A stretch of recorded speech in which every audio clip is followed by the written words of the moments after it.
Good morning दोस्तों, आप सभी का मेरी इस नई वीडियो में दोबारा स्वागत है। आज मैं आप सभी को एक ही चीज़ बताऊंगा। जो मेरा 12वां दिन का जो चैलेंज था उसमें मैंने सीखा क्या, मैं आपको एक बेस्ट लर्निंग बताना चाहूँगा। मेरे को अगर अपना एक्सपीरियंस बात करूँ तो मेरे को 2 अलग अलग फील्ड का एक्सपीरियंस है। अगर मैं बात करूँ, पहला वो है MLM, जिसे नेटवर्क मार्केटिंग भी कहा जाता है और इसे डायरेक्ट सेलिंग भी कहा जाता है। तो उसका भी मुझे काफ़ी अच्छा एक्सपीरियंस रहा। एंड अगर मैं दूसरी बात करूँ, मेरे को रियल इस्टेट का भी एक अच्छा एक्सपीरियंस अभी हो रहा है। तो अभी क्या है, ऑन गोइंग है, बट उनमें मैंने एक ही चीज़ ऑब्ज़र्व करी एंड दोनों चीज़ें सिमिलर है जो लोग कर रहे हैं, उन सभी को बताना चाहूँगा। अगर मैं पहले बात करूँ डायरेक्ट सेलिंग की, डायरेक्ट सेलिंग में क्या होता है कि हम अगर 20 लोगों को सिस्टम में ला रहे हैं तो उन लोगों से काम कैसे करवाना है, उनके काम कराने तरीका, उन लोगों को उनकी जेब कैसे भरनी है, उन पे हम फोकस करते हैं। अगर मान लो कि हम 2 लोगों की जेब में 20-20 हज़ार डालें तो हमें आराम से 40 हज़ार रुपये आ जाएगा। सेम इसी तरीके से, बट मैं आपको एक ही चीज़ बताऊं, उसमें एक्चुअली में होता क्या है डायरेक्ट सेलिंग में। एक व्यक्ति जो काम कर रहा है एक कंपनी में, वो 4-5 साल तक काम कर रहा है और वो उस लेवल तक पहुँच गया है, अच्छे लेवल पे अच्छी इनकम कर रहा है। तो उसका जो काम है दूसरे लोगों को अपनी जितनी इनकम पहुँचाना उन लोगों पे। बट नए लोग क्या करते हैं, जब वो नई सिस्टम में आते हैं वो सोचते हैं 4 लोगों को उन्हें ज्वाइन किया, अपने सिस्टम में लाए, अब उन लोगों से काम कैसे कराना है, और वो नए लोगों पे काम नहीं करते।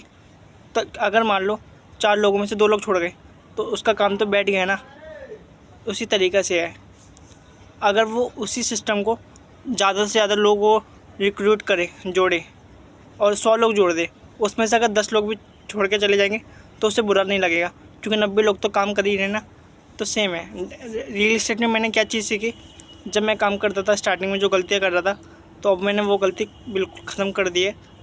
कि पहले क्या था कि मैं अगर 4 लोगों को मिलवा रहा था अपने सीनियर से, डायरेक्टर से, जिससे भी वो अटेंड कर रहे थे, 4 लोगों पे मिलाता था तो मैं उन्हीं पे डिपेंड हो जाता था कि मेरे को लगता था कि यही 4 लोग मेरे को इस महीने सेल देंगे, बट ऐसा होता नहीं था।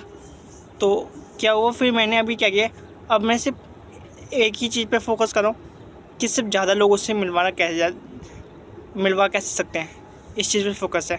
अगर 20 लोग 25 लोगों से मिलवा रहा हूँ, उसमें से देखो क्लोज़ होना नहीं हमारे हाथ में नहीं है। अगर हो जाते हैं तो अगर मान लो एक भी हो गया, 19 लोगों की रिकवरी तो हो गई ना। तो इसी तरीके से कि अगर मैं उन लोगों पे फोकस करूँ, मैं क्या कर सकता हूँ, ज़्यादा लोगों से मिलवा सकता हूँ, ये मेरे हाथ में है। लेकिन कौन सा बंदा क्लोज़ कर सकता हूँ वो मेरे हाथ में नहीं है। तो इसी में है, प्रोसेस करते रहना चाहिए, और ये लर्निंग मुझे सीखने को मिली।